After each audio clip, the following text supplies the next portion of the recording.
Welcome to the Strategy Sync YouTube channel. Please subscribe and like to hear new book summaries. Imagine running a 2-minute mile. Which is literally impossible. Right, exactly. Now imagine doing it twice at the exact same time. Oh, man. I mean, that is the statistical, physical, and honestly the psychological equivalent of what one human being achieved by keeping both Tesla and SpaceX alive simultaneously back in 2008. Yeah, the math on that is just staggering. It really is. So today, we are opening up a blueprint of that exact execution. We are diving deep into a book called The Book of Elon, which was painstakingly curated by Eric Jorgenson. And I am going to set the ground rules right now for you listening. If you clicked on this deep dive expecting, I don't know, celebrity gossip, or if you want some hot take on his latest political tweets, or if you were just searching for fluff about his personal life, just close the tab. Yeah, you were definitely in the wrong place for that. Exactly. This book contains absolutely zero of that. What Jorgenson has built here is an uncompromising, practical manual for builders. It contains only the most useful ideas, strictly in Elon's own words. Which is why, to set the stage for how we're going to dissect this today, I want you to imagine the backdrop behind me right now, not as a typical studio, but as this expansive, hyper-modern library. Oh, I like that visual. Right, because we are treating this material as a serious repository of highly applicable mental models. Naval Ravikant actually wrote the foreword to this book, and he framed the stakes perfectly. He wrote, "You're holding in your hands the only book an entrepreneur needs. And get this, the only reliable teacher is bitter experience." Bitter experience. Wow. Yeah. So our objective today is to extract the operational playbooks from that bitter experience. We are going to isolate the specific frameworks for tolerating extreme, company-killing risk. And we're going to decode the hardcore physics-first engineering philosophies that allow one person to basically bend the trajectory of multiple global industries. Okay, let's unpack this. Because whether you are a startup founder trying to find product market fit, or a student grinding through complex systems engineering, or honestly, just someone trying to solve genuinely stubborn, hard problems in your own career, the question is, how can you apply the exact mindset that built rapidly reusable rockets and mass-market electric vehicles? That's the million-dollar question. Yeah. Or, well, multi-billion-dollar question. Right. That is the mission today. But before we get to the granular mechanics of, orbital trajectories or battery supply chains, we really have to rewind. We have to look at the fundamental philosophy that drives the creation of these machines. Like, why endure the pain of building massive physical things at all? Yeah, you have to start with the compass before you start walking. And the book places Elon in a very specific, deliberate historical context. It argues that he isn't just a successful executive who started a few tech companies. He has actually joined a highly exclusive lineage of cultural transformers. So who else is in that lineage? Well, if you look at this chronologically, the book points straight to Henry Ford. Okay, that makes sense. Right, because Ford's greatest impact wasn't merely the invention of the Model T assembly line. It was the creation of a global car culture that totally reshaped cities and human mobility. Right. And then from there, you move to Steve Jobs. Right. Jobs' ultimate legacy wasn't just a phone with a glass screen. It was creating a ubiquitous computer culture. Yeah. Making the digital world deeply personal and seamlessly integrated into human life. Okay, so Ford did it for cars, Jobs did it for computers, and Jorgenson asserts that Elon Musk represents the third pillar in that specific lineage. Exactly. His greatest impact is advancing the culture of engineering, entrepreneurship, and just unapologetic adventure. He's making it culturally relevant and economically viable to build massive physical infrastructure again. Because, let's be real, we spent the last 20 years obsessed with software. Oh, completely. Just coding apps that disappear when you turn off your screen. This book argues Musk is bringing the brightest minds back to the physical world.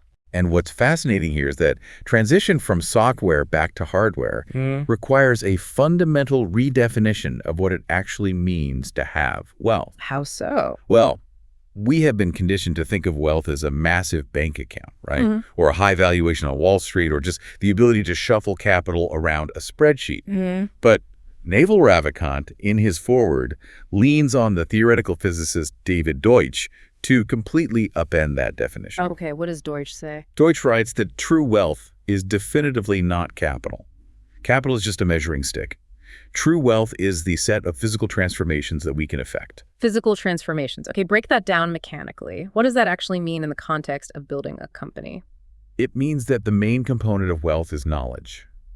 But knowledge sitting in a textbook or in an engineer's brain is inert. It doesn't do anything. Right. When you create new knowledge and you instantiate it, meaning when you physically build it into a tangible product that can be duplicated, manufactured at scale, and distributed around the world to alter human behavior, then you become an engine of wealth creation.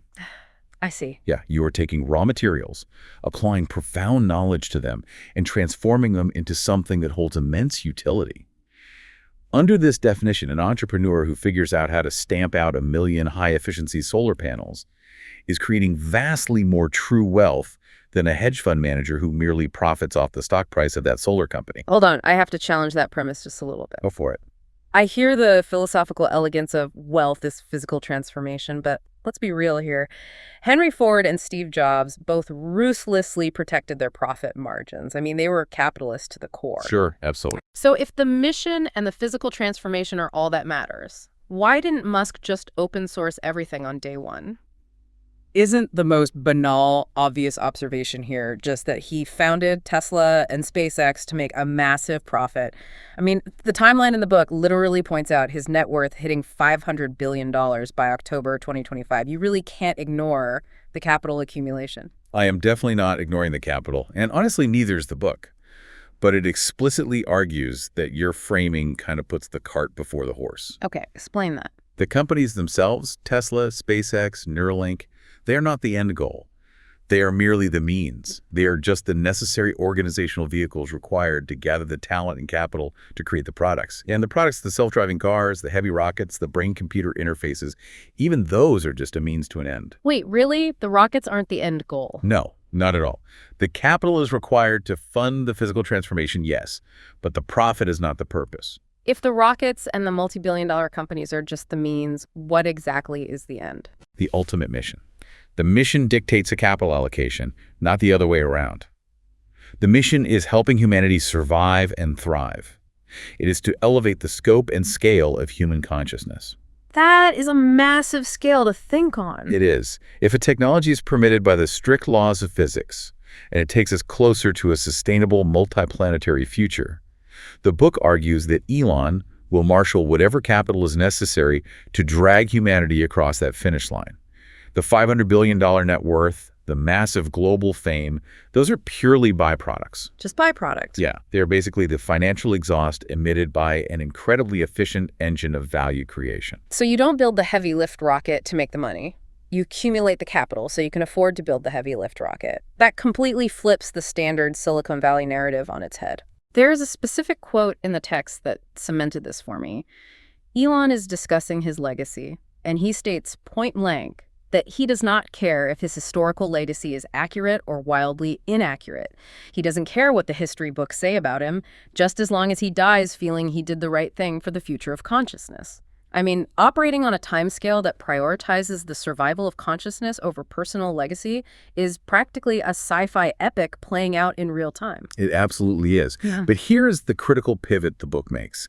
Having a grand, sweeping philosophy about the future of consciousness is totally useless if you don't know how to execute it on a rainy Tuesday morning on a factory floor. Right, the day-to-day grind. Exactly. Yeah. How do you move from the philosophical stratosphere down to the gritty, unforgiving, often brutal reality of daily engineering? Because that translation from vision to physical reality is where 99% of people fail. Which brings us to the first major reality check from the book. Ideas are practically trivial. So trivial. We idolize the idea guy in our culture, but Elon explicitly states he spends 80% of his time on hardcore engineering. Not vision boards, not media relations, not hanging out with financiers. He's working on the physics of the machines. He delivers this quote that should probably be tattooed on every founder's arm. He says, "The idea of going to Mars is not hard. That's irrelevant. Getting to Mars is the hard part." The execution is always the bottleneck. And the book is incredibly blunt about the pain of production. Having a wild, revolutionary storm of ideas in your head is frictionless. Building a single prototype is actually relatively easy. Yeah, just cobble some stuff together. Right, you can cobble together some custom parts, write some messy code, and create a demo to show venture capitalists. But actual production, the act of getting a physical thing manufactured reliably at a massive scale with high-quality control while achieving positive cash flow, Elon describes that as excruciating pain. Excruciating pain. Product ideas are essentially irrelevant compared to the brutal grinding difficulty of manufacturing. Value is strictly built by solving those tough, unyielding problems, not by conceptualizing them. You know, this applies far beyond manufacturing rockets. If you are listening to this right now, think about your own industry. We all know someone who has a brilliant concept for the next great American novel or a revolutionary business model for a sauce company. Well, everyone has an app idea. Exactly. Having the idea gives you this dopamine hit that makes you feel like you've actually done the work. But the magic, as the book defines engineering, is the relentless daily discipline of forcing that idea into reality against the friction of the physical world. The innovation isn't the problem. The execution is the problem. Exactly. And because that execution is so extraordinarily difficult, it requires a psychological mindset that most human beings naturally recoil from. Our brains are not wired to seek out excruciating pain. Which brings us to Elon's famous metaphor for entrepreneurship. He calls it eating glass. Such a visceral image. It really is. He says quite simply, if you don't eat the glass, you're not going to be successful. He is describing the sheer visceral discomfort of starting a company and trying to bend reality to your will. You have to be willing to endure a level of sustained stress, ambiguity, and failure that would frankly break a normal person. You have to wake up every day and willingly swallow the sharp edges of reality. But you have to ask, how does a human mind sustain that without just catastrophically burning out or becoming entirely paralyzed by the fear of failure? Yeah, because it sounds exhausting. It is. But if we connect this to the bigger picture, the book provides a very specific mental framework for how he reconciles with extreme risk. When you are building at this scale electric vehicles from scratch, reusable orbital rockets, the default outcome is failure. Extreme risk is your permanent roommate. Right. Elon's approach to mitigating that fear is incredibly pragmatic. First, he establishes that if the mission is truly important enough, you pursue it, even if the most likely statistical outcome is complete failure. So, you walk into the casino knowing the house is going to win, but you play anyway because the game has to be played. Exactly. But mathematically, how does he prevent that high probability of failure from causing decision paralysis? Through rigorous negative visualization. He actively breaks down the absolute worst-case scenario to short-circuit the brain's evolutionary panic response. Biologically, our brains perceive the failure of our tribe or our enterprise as a threat to our physical survival. Like a tiger is going to eat us. Right. We feel like we're going to be cast out into the wilderness to starve. Elon forces himself to realize that in the modern world, if you start a tech company and it goes completely bankrupt, you aren't going to starve to death. You aren't going to die of exposure on the street. You'll just have to sleep on a friend's couch. Exactly. The biological fears we evolved with simply do not apply to the modern economy. Once you logically define the worst-case scenario as just a bruised ego, a public embarrassment, and having to find a regular job to pay the rent, it severs the link to existential dread. That severing is what frees him to take those massive company betting swings. And to prove this point about the excruciating pain of production and the absolute necessity of eating glass, the book doesn't just leave us with psychological theory. It forces us to look at a concrete, incredibly stressful historical example, the near-death origin story of building Tesla. And as we move into this specific crucible, imagine the library backdrop dissolving.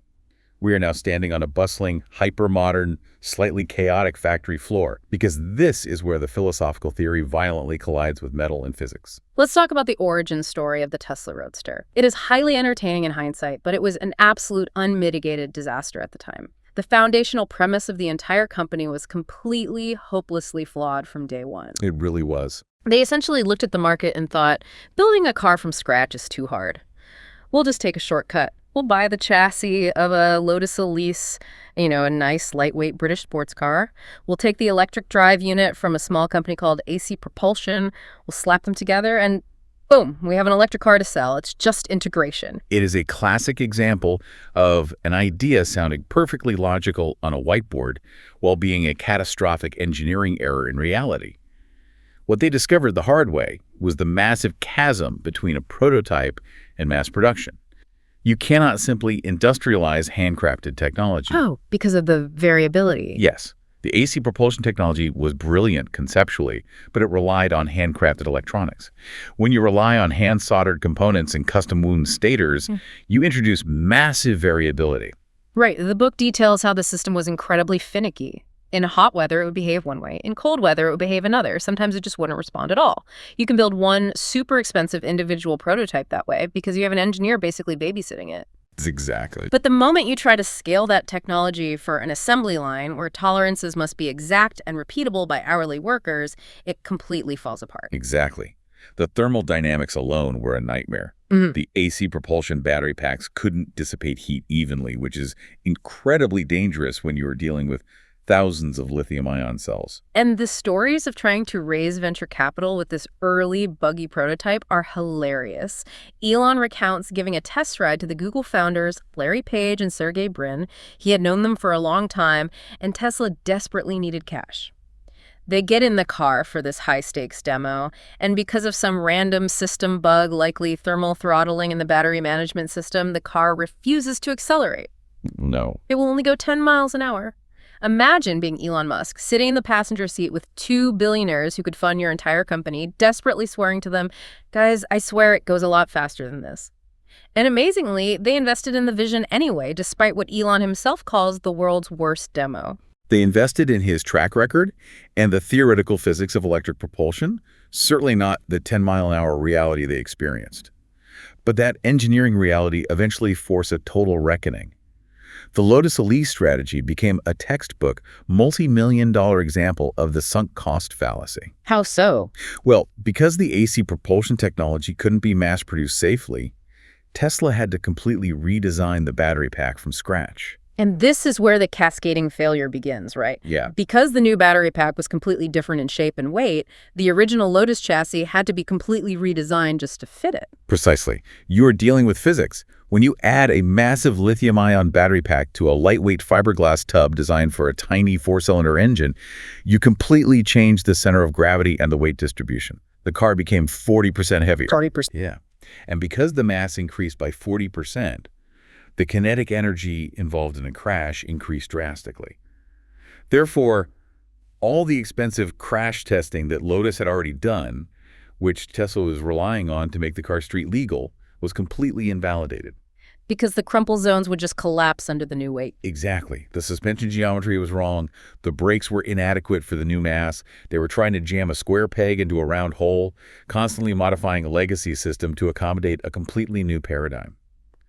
Ultimately, only about 7% of the original parts from the Lotus Elise remained in the final Tesla Roadster.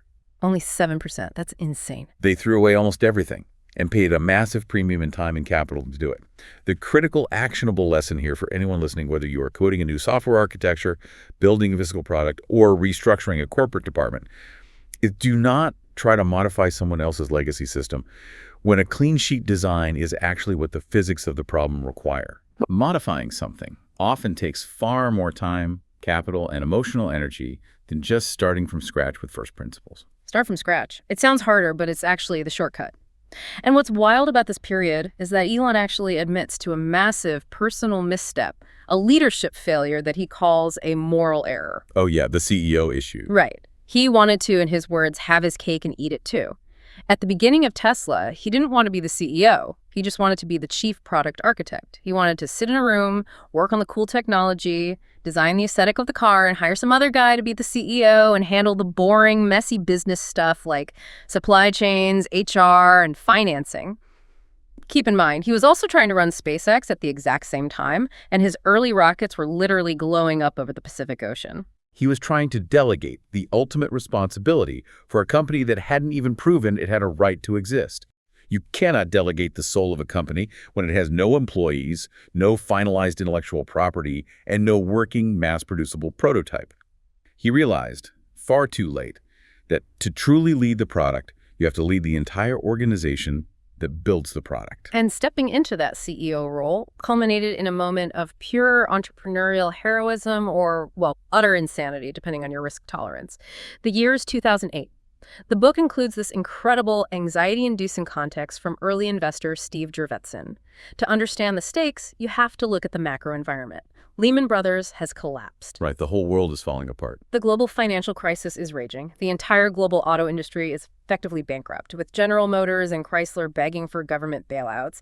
And in the middle of this macroeconomic bloodbath, Tesla is, quote, a burning dumpster fire. They were bleeding cash.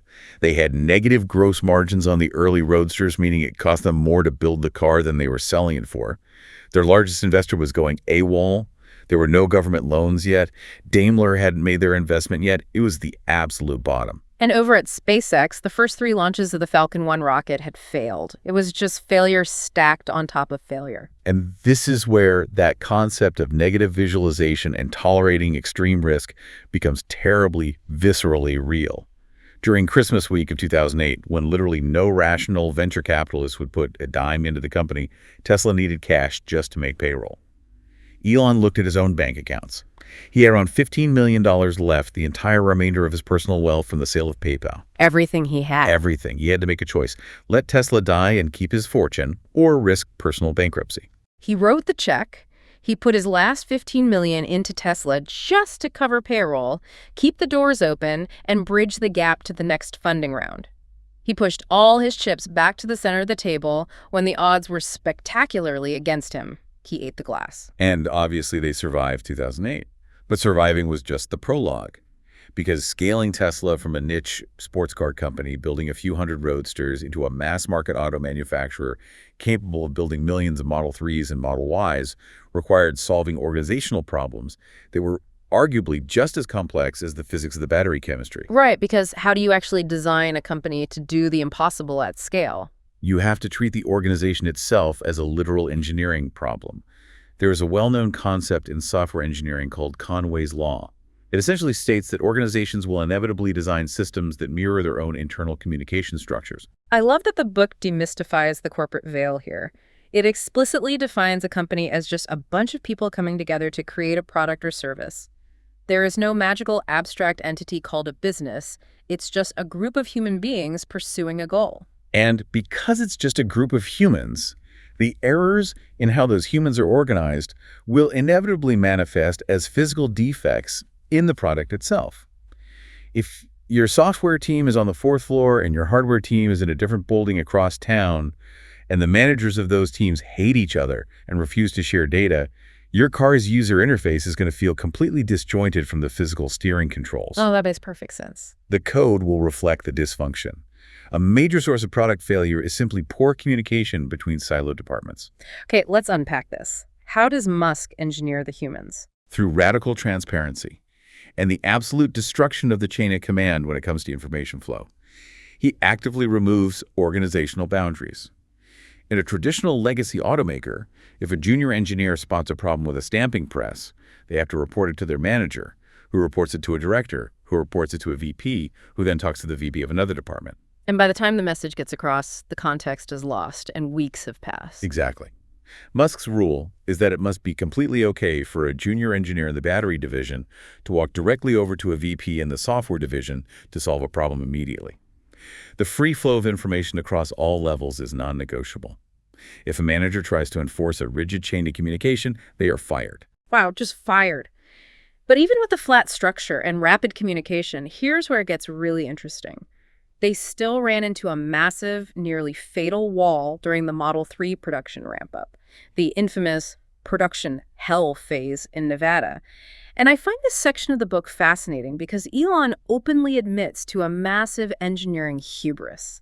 He tried to automate every single step of the factory process way too early. It was a massive miscalculation. They built this highly complex, supposedly fully automated alien dreadnought factory in Nevada, and it just ground to a halt. Oh. They assumed that machines would be faster and more precise than humans at everything. Which sounds logical in theory. In theory, yes. But they quickly realized that certain tasks like routing a flexible wire harness through a chassis or placing a flimsy piece of fiberglass fluff on a battery pack are incredibly difficult for a robot's computer vision and rigid end effectors to handle, whereas a human can do it intuitively in 2 seconds. And the fix for this was brutal. I want to emphasize how painful this must have been. They literally had to tear hundreds of millions of dollars worth of incredibly expensive, custom-built robots out of the production line. They had to rip up the floor plan. They even had to punch a giant hole in the side of the factory building just to drag the useless equipment out into the parking lot quickly to make room for human workers. Yeah, that's a tough pill to swallow. Imagine the ego check of tearing down your own automated masterpiece because you realize you over-engineered it.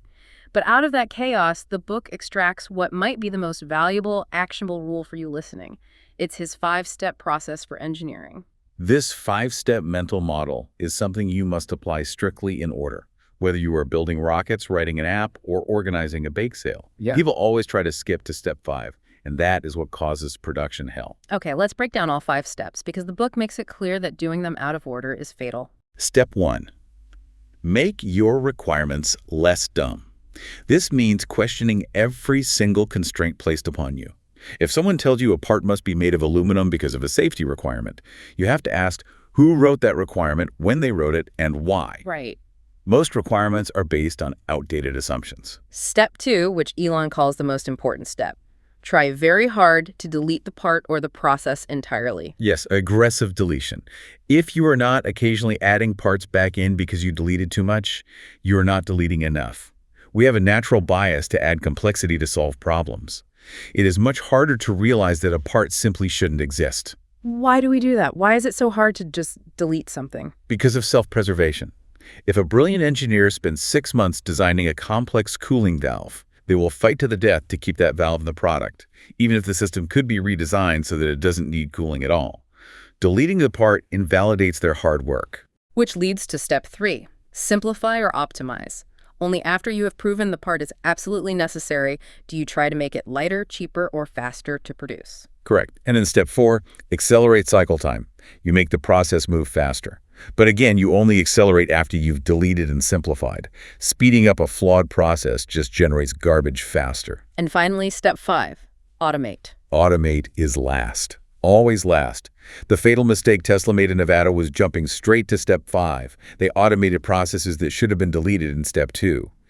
Elon realized he had mistakenly spent a massive amount of capital and time programming robots to perfectly execute tasks that never should have existed in the first place. That's rough. The overarching lesson is profound. If you speed up or automate a useless process, you aren't being efficient. You're just digging your own grave faster. You have to delete, simplify, accelerate, and only then, at the very end of the gauntlet, do you hand it over to the robots. Speeding up something that shouldn't exist is absurd. If you take one thing away from this deep dive, let it be that. Tape it to your monitor. Okay, so we've established the philosophy, the visceral pain of production, the crucible of Tesla, and how to organize the physics of a company using the 5-step process. But the book makes a fascinating, massive pivot right here. It does. It argues that building mass-market electric cars, while incredibly difficult, was on a long enough timeline inevitable. Someone, eventually, would have solved the battery chemistry and done it without Elon Musk. But becoming a multi-planetary civilization, that was absolutely not inevitable. That requires a deliberate, terrifying, physics-defying leap into the void. And to visualize the scale of this leap, let the bustling factory floor behind me fade away. We are replacing it with a sweeping, infinite view of orbital mechanics, star charts, and the deep, silent black of space. Because the stakes are fundamentally shifting. We are moving from environmental sustainability on Earth to the ultimate existential survival of the human species. The book grounds this mission in a very specific theory called the Great Filter. Walk us through what that is and why it necessitates building rockets. The Great Filter is a proposed solution to the Fermi paradox. The Fermi paradox asks a simple question. Given the vastness of the universe, the billions of stars and the billions of years it has existed, why haven't we found any evidence of intelligent alien life? Where is everybody? Right. The Great Filter theory suggests that there are massive evolutionary or cosmic filters that inevitably end civilizations before they can expand across the stars. So we might just be waiting for our filter to hit. Exactly. It could be a self-inflicted filter, like a global thermonuclear war or runaway artificial intelligence. Or it could be an external cosmic event, like a massive asteroid strike or extreme climate destabilization. The core logic is this. If a civilization is entirely contained on one single planet, its risk of extinction is essentially 100% on a long enough timeline. Because you are a single point of failure. Precisely. To pass the ultimate filter and ensure the light of consciousness survives, a civilization must become a multi-planetary species. You must back up the hard drive of humanity on a second planet. Okay, so to pass the filter, we have to get off Earth and establish a self-sustaining city on Mars. But what is the actual missing technological link here? Because humanity went to the moon in 1969. We've had space stations in orbit for decades. Reaching space isn't a new concept. What is the actual breakthrough required to build a city on another planet? Reaching space is evolutionary. We've known how to do that since the Apollo program. The revolutionary breakthrough, the specific engineering miracle that was right on the edge of impossible, is the rapidly reusable interplanetary transport system. Reusability. This is where the orbital economics in the book just completely short-circuited my brain. The book compares the economics of a tiny expendable rocket, the Falcon 1, which was the very first rocket SpaceX managed to get to orbit, to the massive, fully reusable Starship 3 that they're developing right now. And the math is entirely counterintuitive. It breaks legacy aerospace thinking completely. It does. The book states that a fully reusable Starship 3 will be able to send 400 times more payload mass to orbit for less total cost than the tiny Falcon 1. How does a massive skyscraper-sized rocket cost less to operate than a tiny one? It all comes down to the absurdity of throwing away the vehicle. Yeah. Let's look at the physics and the economics. In a traditional expendable rocket, you spend tens of millions of dollars building the fuselage out of aerospace-grade aluminum and carbon fiber. You spend millions building incredibly complex, precision-machined engines. And then you launch it, it delivers the satellite, and the entire multi-million-dollar rocket falls into the ocean and is destroyed. The analogy the book uses is perfect. It's like comparing a disposable ocean dinghy to a massive supertanker. Or, to put it in terms we all experience, imagine if every time you flew a Boeing 747 from New York to London, you just threw the airplane away when you landed. You just parachute out. Right. You parachute out and the plane crashes into the sea. If we operated airlines like legacy aerospace-operated rockets, a single economy plane ticket would cost $10 million and nobody would ever fly. Precisely. That was the space industry before SpaceX. But if you can solve the extreme thermal and aerodynamic challenges of re-entry, if you can turn the rocket around, reignite the engines, and land it softly back on the launch pad to be flown again the next day, you only pay for the fuel. And fuel is cheap. Very cheap. The propellant for Starship liquid oxygen and liquid methane is incredibly cheap. By making the hardware fully reusable, you reduce the cost of access to orbit by a factor of 100 or even 1,000. You fundamentally alter the economic constraints of humanity. I don't think people fully grasp the implications of that cost reduction. It completely changes what is possible to put into orbit. It does. And this raises an important question about the future. What actually happens after the rockets work reliably and cheaply? The goal isn't just to plant a flag on Mars and take some photos. It's about what cheap bulk transportation enables. Elon compares the creation of reusable rockets to the first sailing ships capable of reliably crossing the Atlantic Ocean, or the building of the Union Pacific Railroad across the United States. That's a great historical parallel. Nobody driving spikes on the Transcontinental Railroad in the 1860s was thinking, this is going to eventually lead to the creation of Hollywood and the Silicon Valley tech boom. They were just trying to move freight from point A to point B faster. Exactly. But once that baseline transportation infrastructure exists, it unleashes a massive, unpredictable flood of entrepreneurial energy. Until you have the breakthrough technology enabling the travel, other entrepreneurs are paralyzed. They can't innovate. But once starships are flying to orbit and to Mars regularly, carrying massive payloads for the cost of fuel, it opens up an entirely new economic frontier. Like an Earth to Mars economy. Yes. You will have millions of people going to space to build new businesses, invent new materials in zero gravity, and construct a completely new society. The rocket is just the railroad. The real wealth will be created by what people build at the destination. And speaking of that destination, I have to bring up the most wonderfully, unapologetically sci-fi element in this entire book, the plan to terraform Mars. Okay, let's say we get 1 million people to Mars on starships. It's still a freezing, irradiated dead rock with a toxic atmosphere. How do we actually make it habitable for humans to walk around without pressure suits? Elon's idea, as detailed in the book, is to warm up Mars using thermonuclear explosions at the poles. When I read that, it sounded completely unhinged. It sounds like the plot of a James Bond supervillain movie, certainly. But if you strip away the visceral reaction to the word thermonuclear and just look at the physics, the logic is completely sound. Yeah. The problem with the Mars is that it's too cold and the atmosphere is too thin. You need to trigger a massive, rapid climate change event. Right. If you pulse 2 artificial suns, which is essentially what a series of high-altitude controlled thermonuclear fusion explosions would be above the north and south poles of Mars, you generate massive, sustained amounts of thermal radiation. And why target the poles specifically? Because Mars has huge ice caps at its poles. But they aren't just made of water ice. They contain massive amounts of frozen carbon dioxide. When that intense thermal radiation hits the poles, it causes the frozen CO2 to sublimate, meaning it skips the liquid phase and turns directly from a solid into a massive cloud of gas, releasing it into the atmosphere. And because carbon dioxide is a highly effective greenhouse gas. Exactly. It thickens the atmosphere, which helps block radiation from space. And crucially, it creates a positive warming cycle. The CO2 traps the heat from the real sun.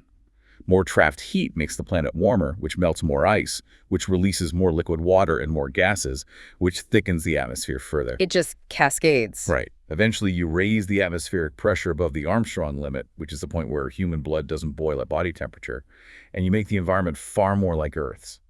It is planetary engineering on a scale that is almost difficult to comprehend, but it absolutely does not break any laws of physics. It's just a colossal engineering problem. All of physics is either impossible or trivial. That quote from physicist Ernest Rutherford at the beginning of the book really rings true when you start discussing terraforming planets. Okay, we have covered scaling mass-market electric cars, surviving financial ruin, inventing reusable rockets, and terraforming planets to save consciousness. But a massive question naturally arises for anyone listening. How does one single human mind orchestrate all of this in one lifetime? It seems beyond the capacity of a single individual. To understand that, we have to look at the arc of his life and recognize that this didn't happen in a sudden flash of genius. It is the result of decades of compounding effort and very deliberate, specific mental inputs. You have to trace the timeline. Let's trace that timeline really quickly because the compounding effect is staggering when you look at the dates. In 1984, at age 12, he writes the code for a video game called Blast Star and sells it to a magazine. At 17, he emigrates from South Africa to Canada with almost no money, working odd jobs on farms and cleaning boiler rooms just to survive. Fast forward through the creation and sale of Zip2 and PayPal, and by 2008, at age 37, he is risking his last $15 million to save Tesla from bankruptcy while his rockets are literally blowing up. Quite the roller coaster. And then you look at where we are now. In 2024, the massive Starship first-stage booster, literally a skyscraper made of steel falling from space, is caught out of midair by the launch tower chopsticks. And by October 2025, his net worth crosses $500 billion, making him the first person in history to do so. From a 12-year-old coding a game in his bedroom to catching rockets and holding $500 billion. The output over that timeline is astonishing. But what should be of most interest to you listening isn't the output, it's the input. How do you upgrade your own mind to even begin thinking on this level? Elon's advice in the book is remarkably straightforward, almost deceptively simple. He says, expose yourself to as many smart people as possible. Read a lot of books. The book actually includes his recommended reading list in the appendix, and it tells you everything you need to know about his mental diet. For instance, he recommends Walter Isaacson's biography of Steve Jobs.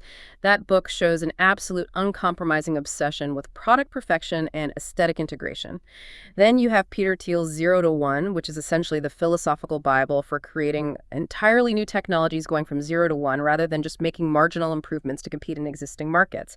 And then, fascinatingly, he heavily recommends the autobiography of Benjamin Franklin. Benjamin Franklin is a perfect historical mirror for this kind of thinking. People forget that Franklin wasn't just a politician. He was a polymath. He was a scientist, an inventor, a writer, a statesman. He's a true builder who constantly sought to instantiate his theoretical knowledge into physical things that improve society, like inventing the lightning rod or organizing the first public library and fire department. That's a great point. Autobiographies of builders like Franklin are vital because they show you the messy, non-linear reality of success. They show you the failures, the politics, and the daily grind, not just the polished mythological final result we see in history books. And providing that unpolished, highly practical manual is exactly why Eric Jorgenson compiled this book in the first place. Yeah. He explicitly states his ultimate goal in the welcome section. He says he wants to rescue these life-changing mental models and engineering philosophies from dissolving into the ephemeral void of social media algorithms and preserve them in a permanent, searchable format. His dream is that by making these frameworks accessible, he can help create what he calls 1 million Musks. Imagine the impact of 1 million people attacking humanity's biggest, most stubborn problems with that level of furious ingenuity and absolute refusal to accept legacy constraints. If we can distribute these mental models, the compounding effect on human progress would ensure that our grandchildren flourish in a civilization beyond anything we could imagine right now. So what does this all mean? We've unpacked the blueprint of arguably the most impactful builder of our century. And the massive takeaway is that Elon Musk's true superpower isn't just having a high IQ or being a visionary.